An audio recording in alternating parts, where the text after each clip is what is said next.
Welcome back, everybody, to the podcast. Today, we are diving into the mind of Mike France. Now, Mike France is actually the CEO and co-founder of Christopher Ward, and he has a huge, extensive history when it comes to success in business. In this podcast, we cover everything from his advice to young entrepreneurs to the struggles that he's faced in Christopher Ward, as well as the successes that he's had in Christopher Ward. I took so much value from this podcast, and I'm sure you will too.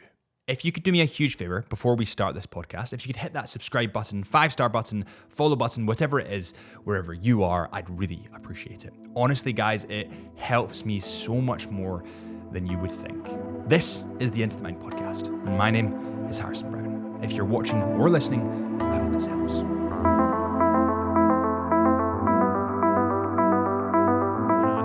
That's the way the rabbit hole goes.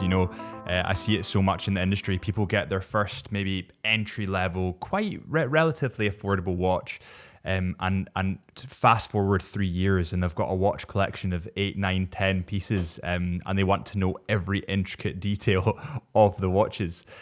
So take me back to the kind of beginning. How did you get into the business, and what was your kind of like goals when you joined?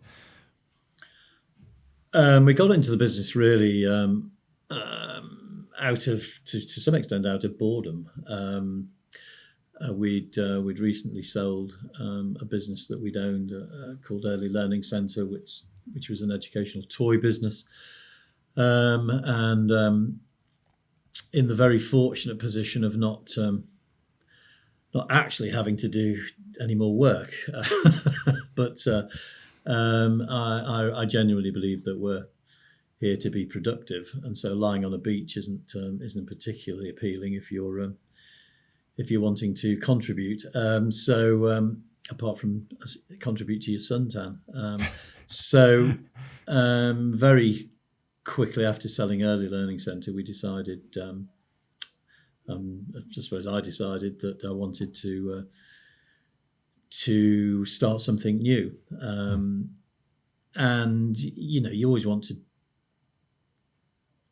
have your work relating, if it can, to things that you enjoy and are interested in. So an interest in watches, combined with a sort of belief that the internet was likely to be the biggest thing for retail in the next sort of 20 to 30 years.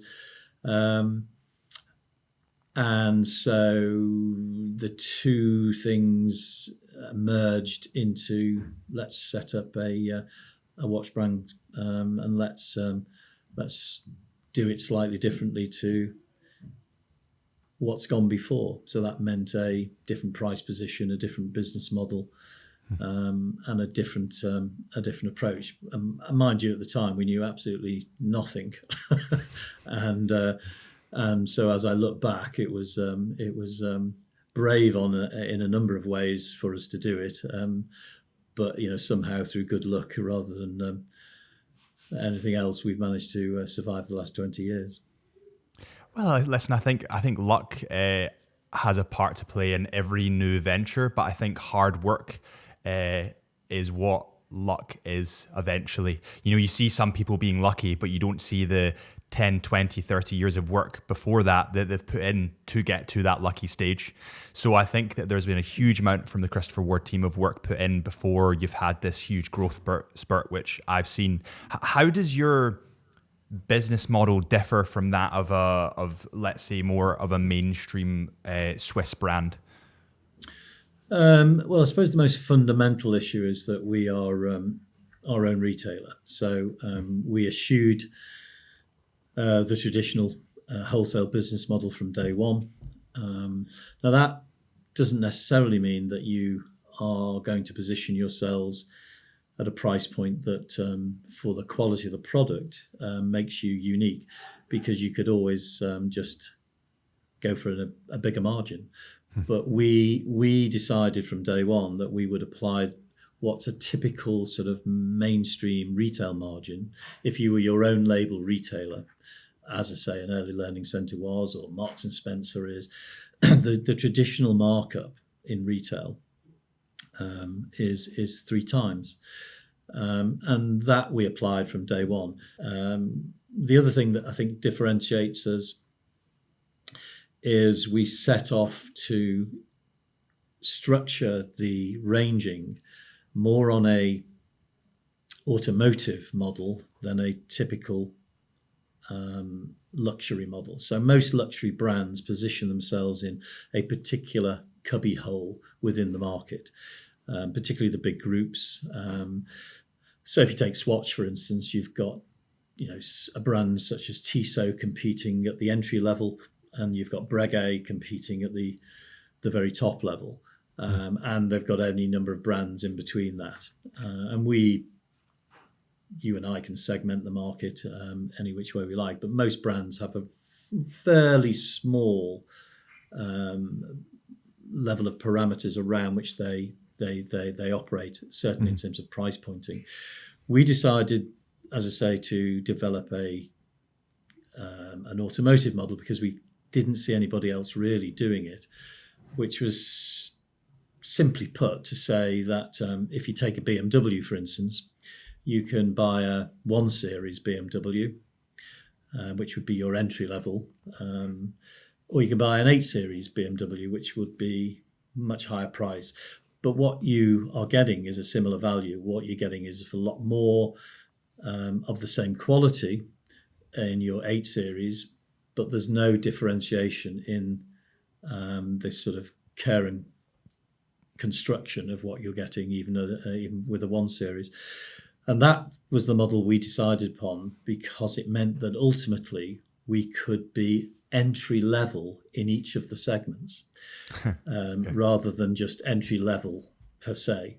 And I suppose over time, more and more people have begun to understand that model as we've been able to sell up the price points in quite considerable volumes. So the Belcanto being a good example.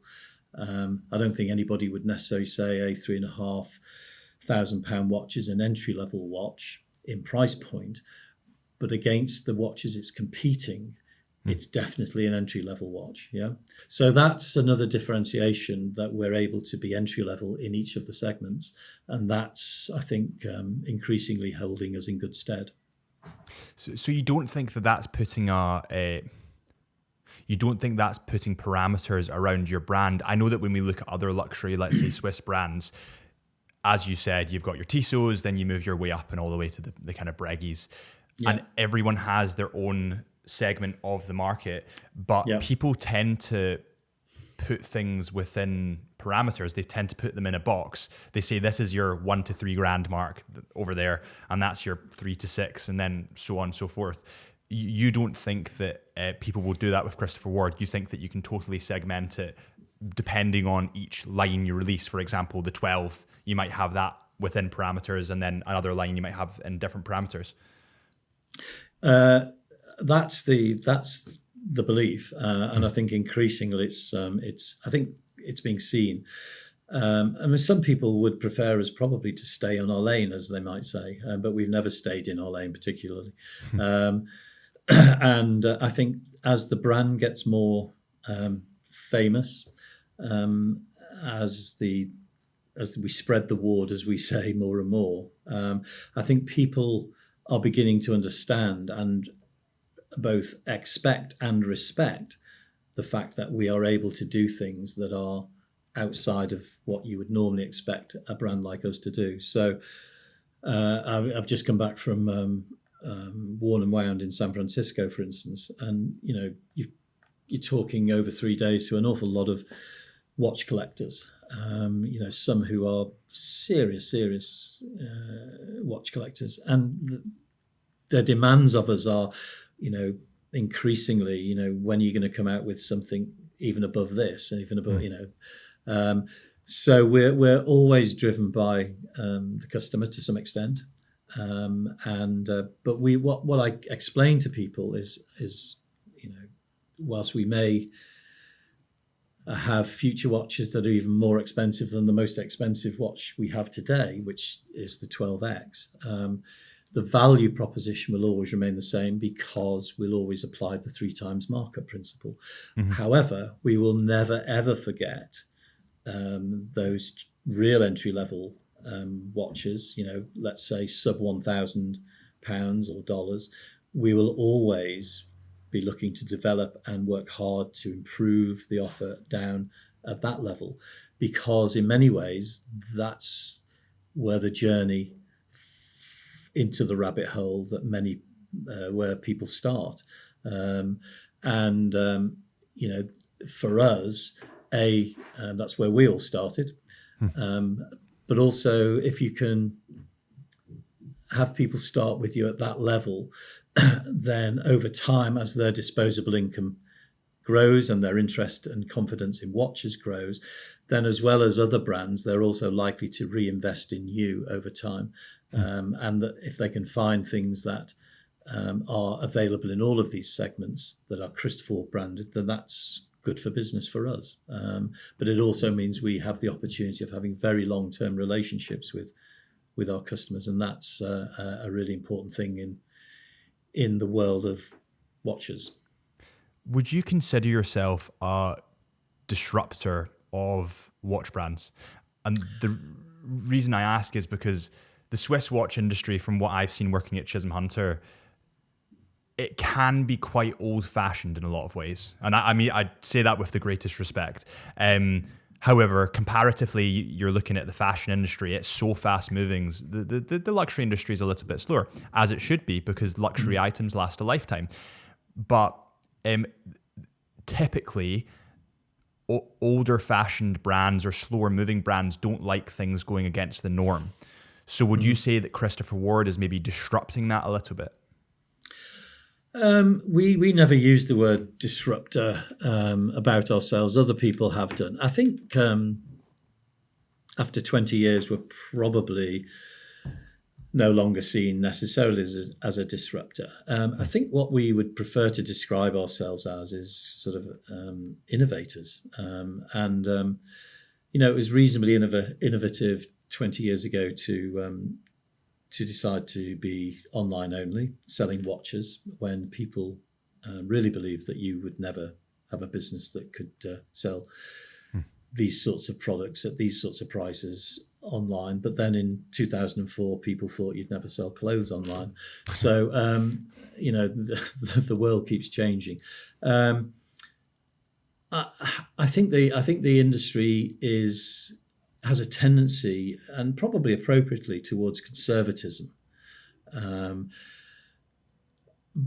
to be quite slow-paced around lots of things. I think because of our background, my background, Peter's background, in the early days, Chris's background, were not in the watch industry, and I for instance spent most of, before I got to toys, I'd spent most of my life in the fashion industry. Where you are used to rapid product development, where you're used to constant change. So it seemed natural to us that we should be looking to be pacey around these things, whilst making sure that quality wasn't compromised. And I think one of the things that we have done is, and people are always still surprised at the speed of our development, but I think we've brought a pace to our business which not all of the industry is able or wants to follow, and that's perfectly fine. But for us, it gives us an advantage, I think, in terms of the way we think, and it leads to, in some cases, new ways of developing product. And product will always be at the core of any business. It should be, that's for sure. It's certainly at the core of ours. And so, for instance, when we brought out our own movement, Caliber SH21, 10 years ago in July, that for a business of our size at the time was considered a remarkable feat. Not only because it took us about half the time it would normally take a brand to develop its own movement, and it wasn't just any old movement, it was a 120-hour power reserve COSC certified movement. It also cost us a fraction of the development costs that it normally costs a brand to bring out a watch movement. And the reason for that is we were blessed, it has to be said, back to having good fortune. We had a master watchmaker called Johannes Janker at the time. He'd been at Lang & Son previously. And Johannes was a young man, I think he was only 27, 28 at the time. He developed caliber SH21, which is quite remarkable. Very innovative in his thinking, thought outside of the box. He was using techniques at the time and manufacturing processes at the time which were more akin to the medical instrument industry than the watch industry. We were getting prototypes created much faster than was historically the norm in the industry. And that allowed us to bring SH21 to market in about 4 years at a fraction of the cost that it would normally take us. Now, the industry has only just begun to adopt some of these principles. And we were doing it 10 years or so ago. And that's because I think we just wouldn't accept the mores that dictated how things were done in an industry that had done these things this way forever. And I suppose if that's disruptive, then that's disruptive. It's probably because we know no better, or we've always been doing things in a different industry. I still think the watch industry is the most, or one of the most backward in terms of its supply chain. When you've had for the last 40 to 50 years, from the early days of the Japanese car industry, for instance, having just-in-time principles being adopted to manufacturing, where literally doors would be provided to the production line minutes before they're required. We are working in an industry whose practices have been there for years, and an industry that seems quite happy to have extended pre-order times, extended shortages, and that's anathema to us. And I suppose one of the things we're in the process of doing at the moment, it's not disruptive necessarily to anybody else, but it's just helpful to us, is trying to rework elements of the supply chain to bring them into the era that most other sectors of industry were adopting from the 80s. And so we're one of the things we're really intrigued and interested in now is how we can shorten lead times, how we can better prepare ourselves for higher volumes in more sophisticated products without having to have long pre-order times. So supply meeting demand is inbred into us as something we want to do. So I find it astonishing that that isn't necessarily always the order of the day in the industry. And that's a huge frustration from what I can see on the online space within the industry is, I walked into a boutique, they said, you'll get it in a year. And I said, well, I'll spend my money elsewhere because why am I going to wait a year? And you're absolutely right. The fashion industry is miles ahead, especially from like the online perspective. Than more luxury watch retailers. I know that within the business that I work in as well, there was, I suppose maybe disruptive isn't the word you want to use, but there was definite things that we did that went against the grain and went against the norm and possibly could have upset people because it was against the norm, and for a typically old-fashioned business, they didn't like that change. And through those, that stretch brought Chisholm Hunter as a brand forward and grew the brand. But obviously that came with difficulties. So when you look at Christopher Ward as a brand, obviously you're doing these fundamental things with the supply chain. You're doing brand new things, and I can see this from a quote unquote influencer point of view with the YouTube segment of the market. What are the difficulties that you've faced within those changes to the brand?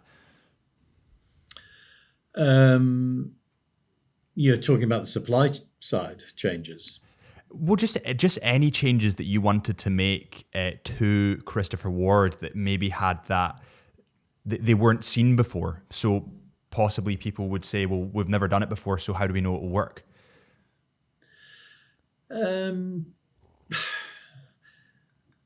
It's hard to say. I mean, even simple things like we were astonished that the quick release strap system, which we have sort of pioneered, in the early days when we suggested this must be the way forward, we were told that no, that isn't how proper watches are constructed. And so you're actually you're having conversations with people and you're saying, look, this is just a fantastic way to give the consumer a better experience, give the consumer more choice, give the consumer the opportunity to change out straps on a regular basis, creating new looks for their watches, back to the fashion industry in a sense. And to be told that's not how we do things around here. Delayed us getting into quick release for a while. That was very frustrating. We were still one of the very first to introduce them, and one of the very first to introduce them onto bracelets. So in the first instance, it was you can't do that on leather straps, and then we wanted to do it on bracelets. Well, that was almost anathema. And you go, well. And that it's that sort of closed-mindedness. It's famously George Daniels, of course, having created and invented the coaxial escapement, spent years, literally years, in conversation with the watchmakers at Patek Philippe. Here he was presenting them with probably the greatest innovation in watchmaking in 200 years. And they were obviously welcoming him into their offices, primarily just to filibuster him, and it went nowhere. And in all fairness, credit to old man Hayek at the Swatch Group, who eventually realised that this was an incredible invention. And now, Omega are, along with Roger Smith, are the only people who use coaxial escapers. So there you this belief that the lever escapement is the only way it can be done prevented, in my view, Patek becoming an even better brand. They're a wonderful brand, great watches, but they could have been even better if they had been open-minded enough to take to believe the Greek who was bearing gifts to them really was delivering a gift, but they couldn't see it, and they didn't want. Now that's, I think, quite endemic within parts of the industry, and I think still is to some extent, albeit I think it's beginning to change, and the more external people, the more people from outside the industry who come into the industry and rise through it and bring ideas from other sectors, I think the more it's beginning to change. And indeed, the more the consumer becomes demanding and the more demand-led the industry becomes, as opposed to supply-led, which it's been for most of its existence, I think the more innovative changes you're going to see, because it can't survive without changing. And I do think that we are at the start of a new sort of period of luxury watches, which will be very different to the previous 20, 30 years. I couldn't agree more. And I especially see this on the social media, YouTube, organic content kind of side.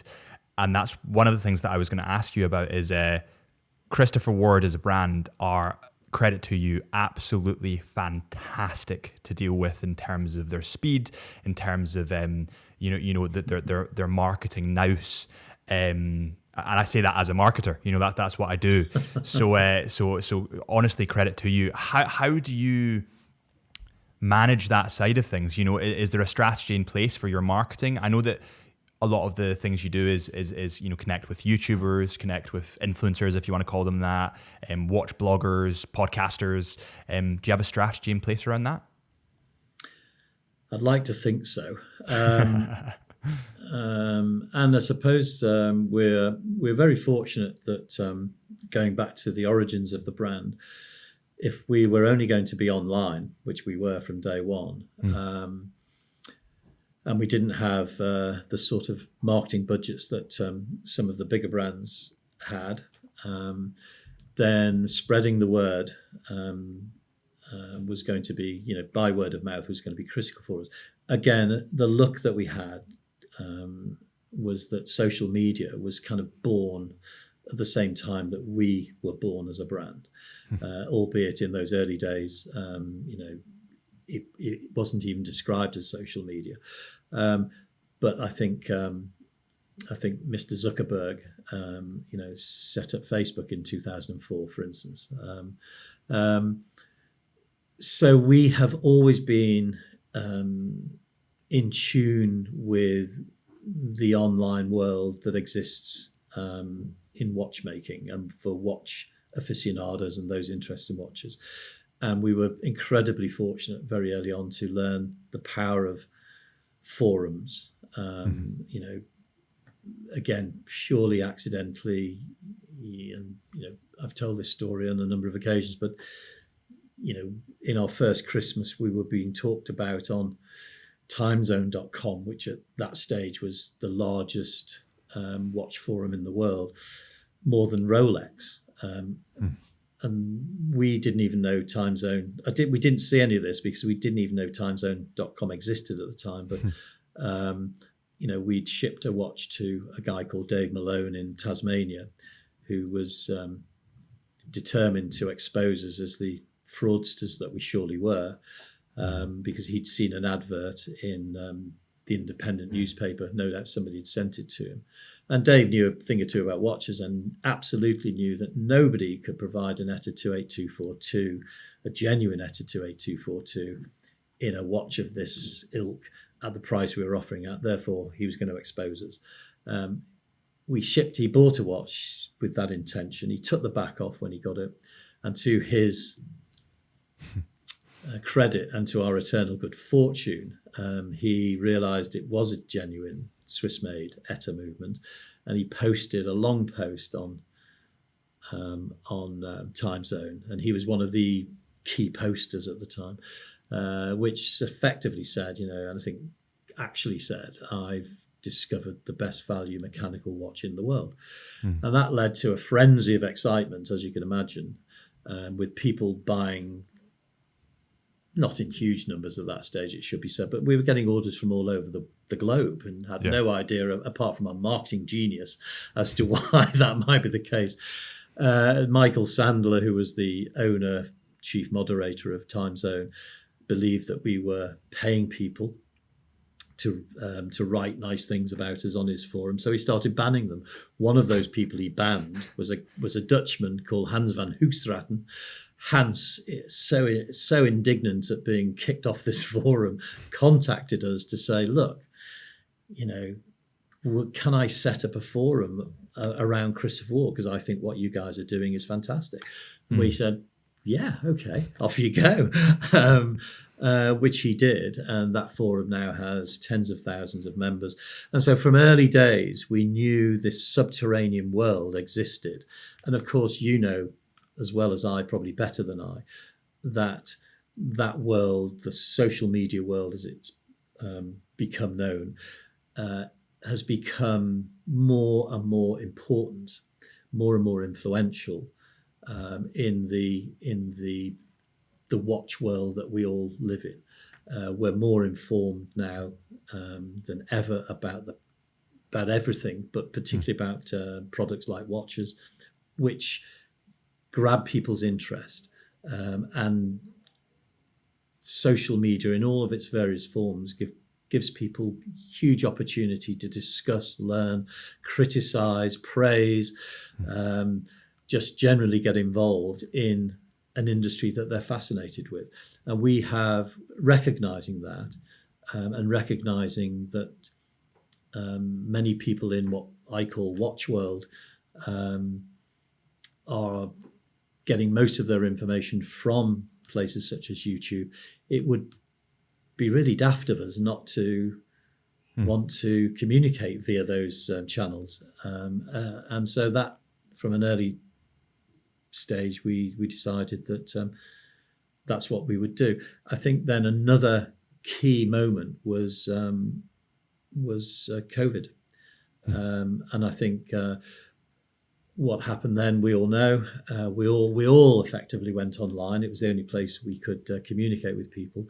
And you've seen a huge explosion of podcasting per se, but certainly within the watch world since those early days of COVID. And we picked up on that quite quickly and have both supported and been a beneficiary of that sort of two-way communication. And because I think as a brand we try and be fair and transparent, and particularly transparent, we're not frightened to talk about our products, the industry, give people insights that I think sometimes lots of people in the industry aren't prepared to do. So again, we were fortunate that that's always been a strand of our philosophy, and I suppose in a sense it makes us more interesting to have on people's podcasts because we are prepared to talk more widely about the topics of watches than some others are. And on that note, what do you think has been the most challenging period for Christopher Ward? Has there ever been a time that you've come into the office and thought, oh my God, I don't know where to move here. I don't know what to do here. What's been the most challenging time? Probably the most difficult time. Well, there are probably two, and one won't surprise anybody. It was the March the 20th, in the UK at least, March the 23rd, 2000, when it was decided that we were all going to be working from home, and the world seemed to be closing down around us.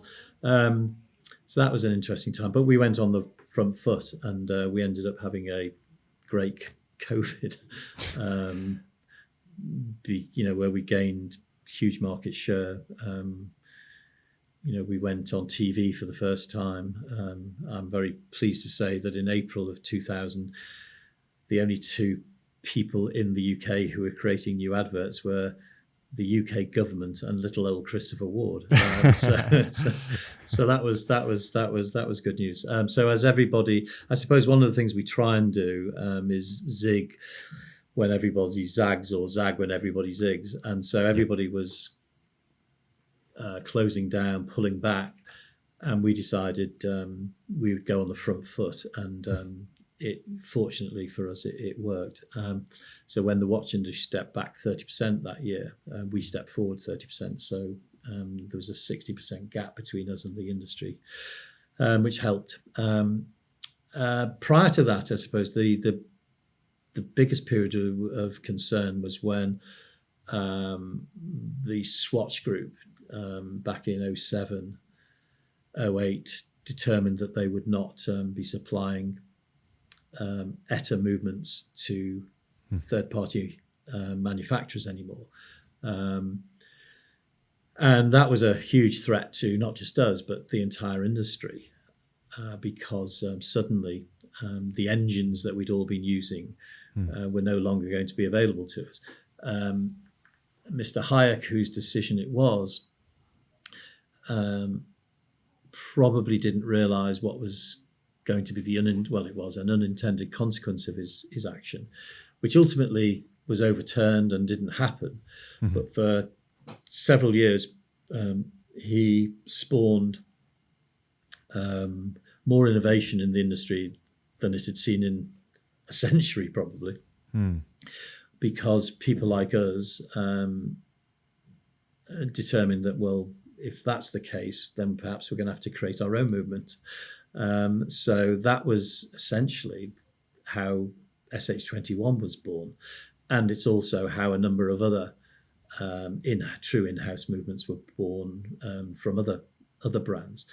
Of course, but for a while, it seemed that the world was going to fall in on us, and we wouldn't be able to.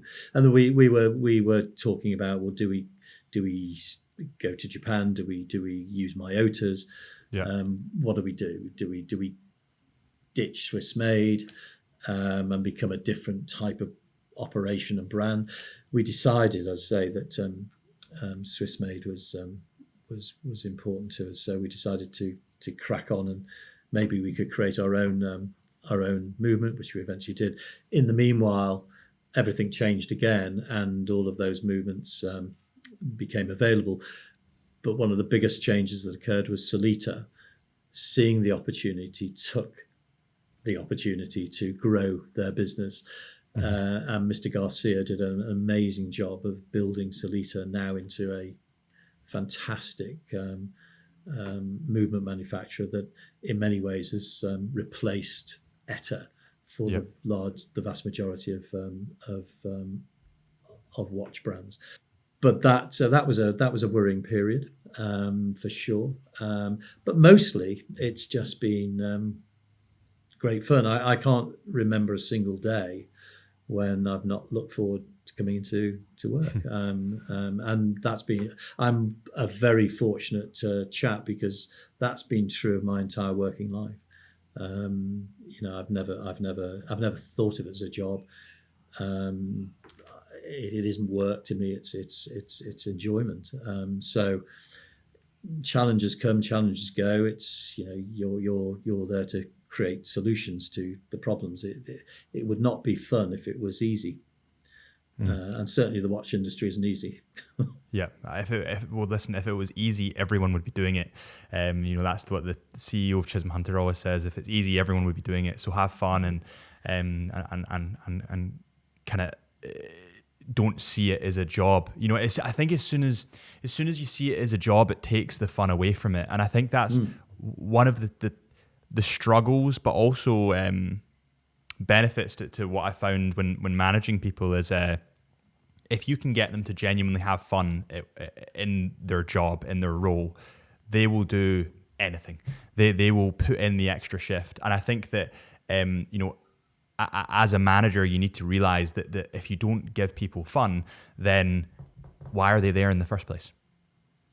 I couldn't agree more. I mean, Peter and I have had a saying for many years, and it comes from actually the very first business book I ever wrote, which was written by the then CEO of Avis Rent-A-Car. His name was Robert Townsend, and he was the guy who came up with "We Try Harder" as the line, which was particularly. He knew he couldn't beat Hertz at their own game, but he could try harder. And he said, if you're not in business for fun and profit, what the hell are you doing here? And I've always carried that with me from those very early days, because it just seems obvious, doesn't it? Really, I mean, if you're not making profit, you can't have fun anyway. But if you are making profit, it's pretty soulless if you're not enjoying it. So fun and profit is one of the things that runs through. We try and have run through our business, and I think the two are good bed partners. And how do you instill that within your team? It's something that has taken me a while to learn. I'm 26 now, and I've been managing people since I was, I'm going to say 19. And it took me probably 3 or 4 years to learn how to really do it. How do you instill that ethos in your team? We beat it into them. We absolutely slaughter them if they don't have fun. It's a good question. I'm not entirely sure what the answer is. I think some of it's tied into, and maybe a lot of it is tied into I think the top of an organization gives off signals all the time. And so it's important that your behaviors, if you're managing people at whatever level, are an excellent exemplar of what you're trying to create. So if you are clearly having fun and enjoying what you do, and you give people permission to make mistakes, and create an atmosphere, some people call it a culture, where people are allowed to fail, not too often, not on the same things all the time. Yeah. But you have to create a sort of a place where people are confident in what they're trying to do, and that they are not going to be criticized for occasionally failing. I really believe if you're not failing, you're probably not trying hard enough. You need to make mistakes. We all do. I still make loads of mistakes, by the way. But over time, you're hoping that those mistakes are reduced or become different mistakes rather than the same mistakes. So I don't know. I mean, it's a combination of things. But I think a lot of it is to do with allowing people to make mistakes, which seems an odd thing to say, but I think that's quite important. And how have you dealt with again, this is me being nosy, but I have a real thing about control and having control of each area. And when I feel control slipping away, I freak out a little bit. And as the manager, when you're managing people, you need to give up some of that control because you can't do everything. How have you found giving up control of certain parts of the business? The secret to that is recruitment. Make sure the people you bring into the business are high caliber, because if they're good, they'll take control. They'll take things away from you rather than you having to give them up. If they're not good, then I'm a great believer in situational leadership, which simply means that even one individual can be in different places on different topics at different times, and each of those positions that they're in needs a slightly different managerial technique applied to it. So if you take it down to its very simplest form, you get somebody new into your business who may be inexperienced. Their equivalent might be a 5-year-old child going to school for the first time. Now, you don't say to that 5-year-old child at the front door, "See you tonight." Off you go. So, have a good day. Let us know how you got on when you're back home. No, you take them to school. You hand them personally over to the teacher. You stay in the classroom for a while whilst they scream their head off. Yeah, and you eventually can leave them. Blah blah. And so it is in life generally. People have different capacities on different things at different times, and your approach to them needs to be empathetic to that. So on some things you can delegate total responsibility. Just give it away because you know that they're competent, they're better than you at doing it. If you're, put it this way, if you every time you're in a room, you're the smartest person in the room, you're probably in the wrong room. You have to find people who are cleverer than you, smarter than you, to surround yourself with. So if they're capable and competent and ready for it, delegate that responsibility away to them. If, on the other hand, they are raw, they're inexperienced, then be closer in. Don't delegate responsibility. Keep them on a tighter leash. Let them learn with your support. So, and literally, that can be the same person in the same job on different topics. They may have encountered something so many times you can just delegate it away completely. they may be coming up against stuff for the first time. Then you need to be there to support. But people talk about the inverted pyramid, and I think that's probably true. That the more senior you get in a business, the more you have to think of yourself not as a leader, but more as a coach.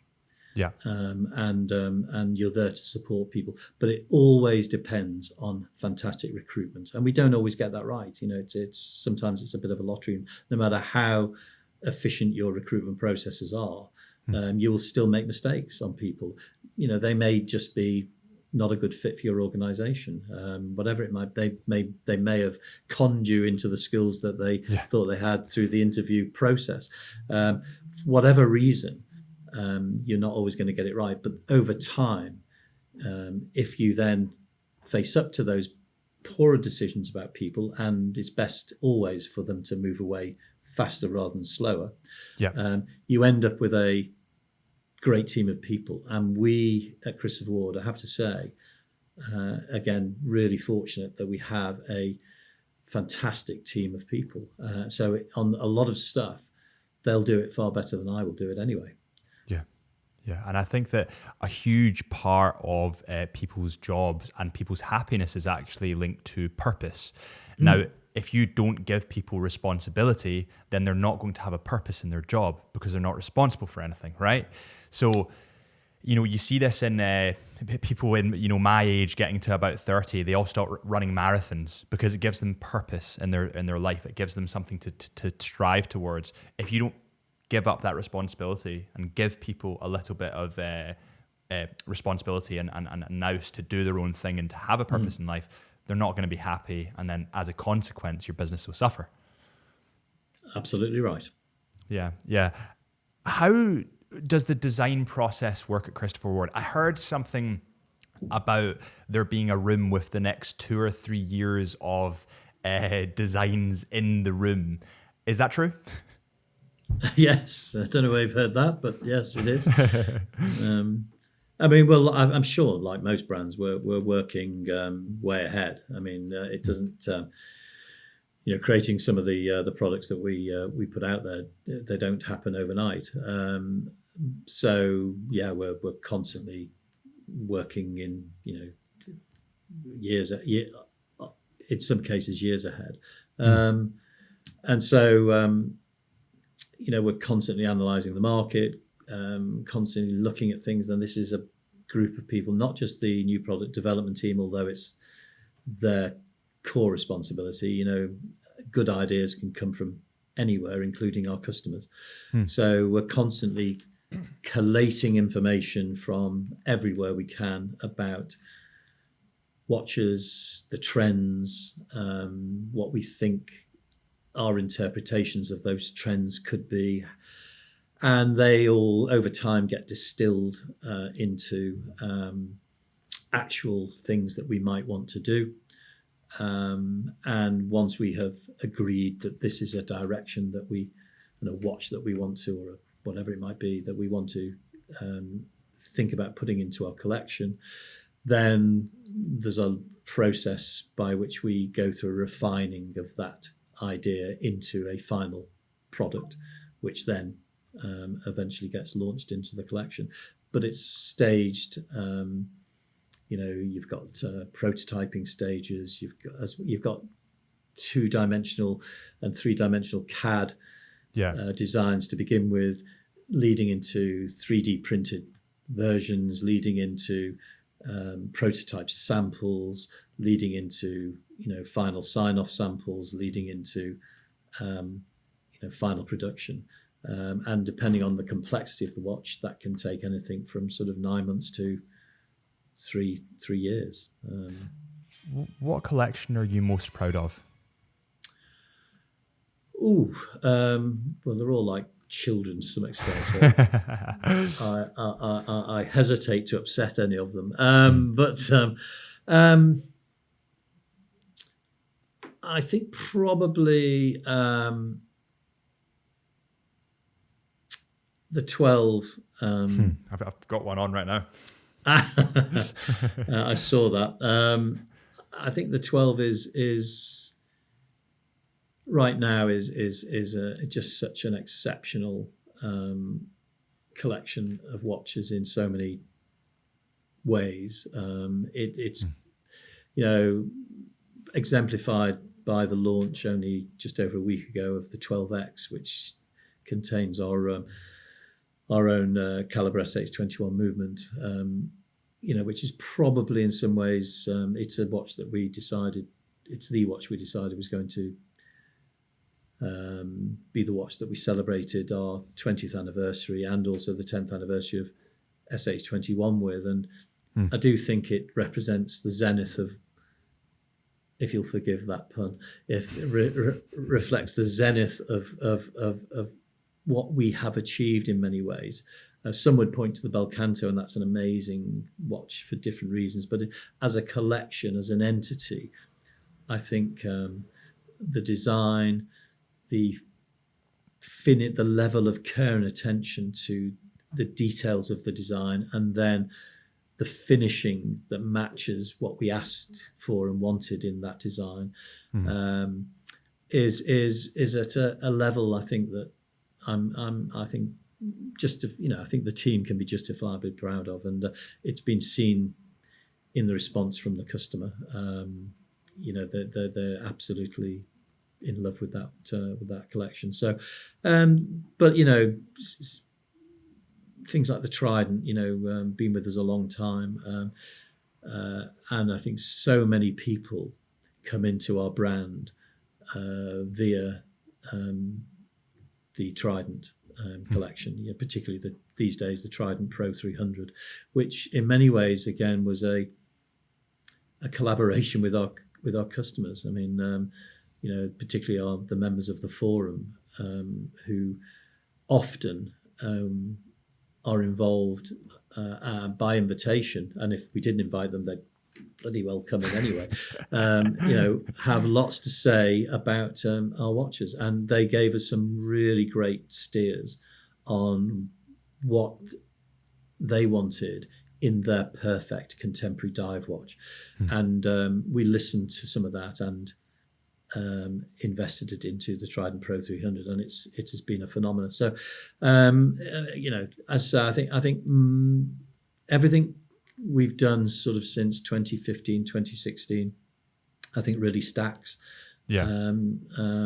And more importantly, I think there is a Chris Ford handwriting that has emerged, something that is recognisably a Christopher Ward watch, which I don't think we had prior to that point. I think we had some nice products, but they were perhaps too derivative.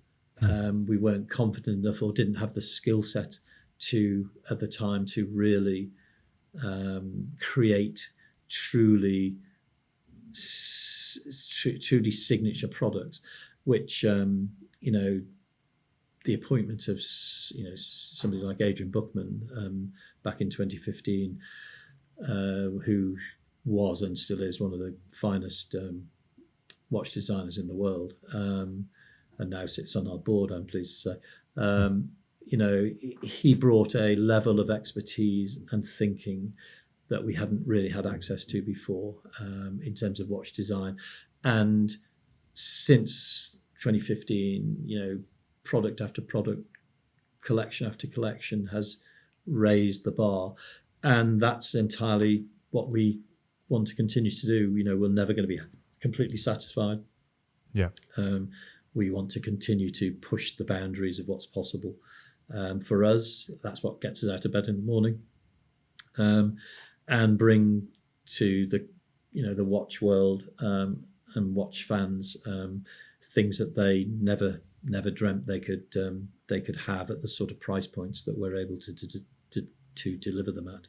So that's really our raison d'etre. That's why we get out in the morning. That's we foolishly want to have a Chris Ward on everybody's wrist.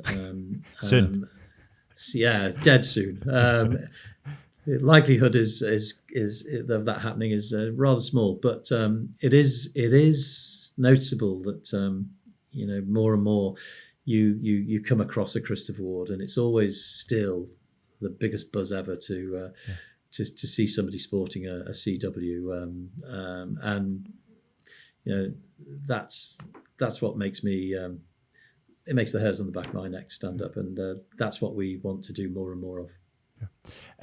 I have two more questions, and then we've got a couple of questions that have been fired in from people on the Chisholm Hunter page, of which there are legitimately hundreds, but we'll only go through a couple. Okay. I suppose I suppose I'm speaking purely more selfishly here, but as a young manager, I'm managing people and I've got a vision for where I want to take my business and the podcast and all these different avenues. What advice would you give me that you wish you had at my age? I'm sure you don't need my advice.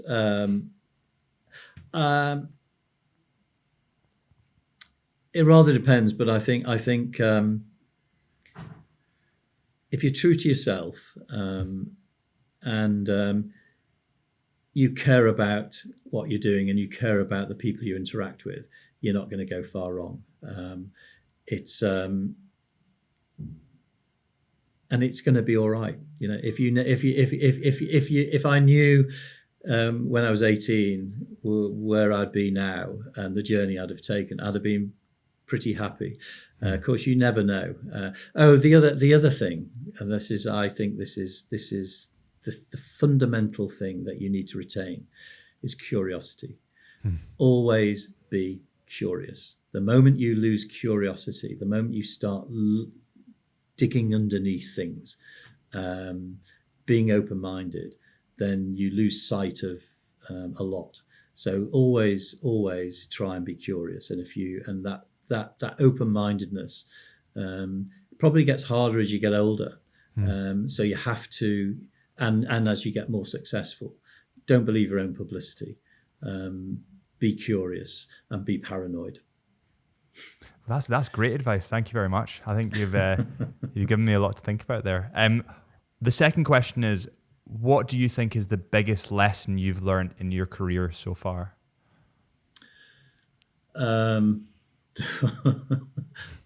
Too many to recount. I think probably it's there's nothing that is insoluble. There's always a way through. You just have to work it out. And so when things are at their absolute worst, when the storm is at its peak, that's when you need to be at your calmest. Okay, so we've got quite a few questions that have been fired in on the Chisholm Hunter Watches channel. JK_Mac_Aoda says, any chance of a shark white dial in a black bezel trident? Yeah. Okay. There is a chance, yeah. There is a chance, okay. We'll leave it at that and keep that curiosity going.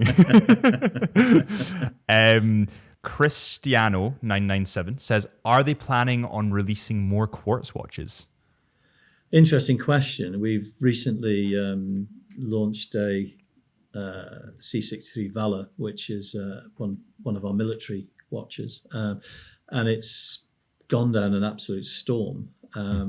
So we are literally having conversations at the moment about what does this mean, and should we consider introducing high quality, as the Valor is, high quality quartz movements into more of our collections. So, or indeed creating a separate collection that could adopt quartz as part of its premise. So yeah, it's a very live discussion and debate, and I'd be very interested to hear people's views about that.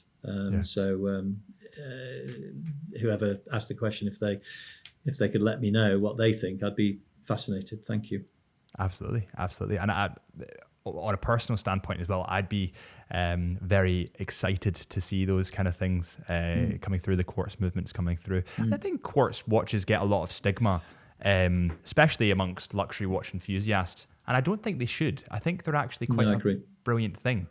But that's just, I suppose, my point of view. Well, that's good feedback. Thank you. So next up we have 10-10-59, and he says, if you had to do it all again, what would you do differently? What would I do differently? Not a lot, to be honest. It's been a really enjoyable journey. And as I said earlier, if you're not making mistakes, you're not trying hard enough. So I wouldn't want to go through a journey where it was too easy, because it wouldn't be as enjoyable a destination that you reached at the end. So in all honesty, there are many decisions that I would have probably changed in hindsight, mainly about people. But overall, I wouldn't change too much. And we're pretty happy with where we got to, and I'm pretty happy with where I am. Amazing. Hal Greek Leo says, where do you see the brand in 20 years? Who knows? I have no idea. All I know is that we've grown every year. We want to grow because our mission is just to try and have a Christopher Ward on everybody's wrist. And there's a big world out there. If we continue to make more good decisions than bad ones, if we continue to be able to ride our luck where we have some, then we should continue to grow. How big we can be, how long's a piece of string? I think we can be an enormous brand, because we set off with a mission to put a Christopher Ward on everybody's wrist. So, that means you have to be of a certain scale. Whether we get there, whether we don't get there, the important thing is that we try to get there, and we'll only keep growing if we keep, as I say, bringing out more and more watches that more and more people A, love, and B, can access. So you just keep trying hard. It goes back to Robert Townsend, that we try hard a bit. We have to try hard. We have to work hard. We have to, keep pushing boundaries. And if we're fortunate, we will continue to grow. And if we continue to grow, I honestly believe this can be a major, major, major brand in the world of watches. I suppose it's that thing within business. It's the journey, not the destination. When I look at the sometimes horrible pieces, where I was working 48 hours on the trot, sitting at my laptop, editing, I didn't have an editor at that point. I didn't have a team around me. Actually, you look back at those memories and think, that was quite fun, because it was so much adrenaline and it fueled you. And I think that's what people need to remember within business. Although there's tough times, that's what makes tough people. And that's what makes the best memories at the end of the day, right? I agree. As you say, it's the journey rather than the destination. Yeah. Absolutely. And I have to say, what an incredible journey Christopher Ward are on. I honestly, I've been watching the brand for a while, and as a watch enthusiast, but also being in business myself, it's fascinating to me, and I really, really appreciate your time, Mike, and all the advice and being so candid. That's very kind of you, and it's been a real pleasure. Thank you.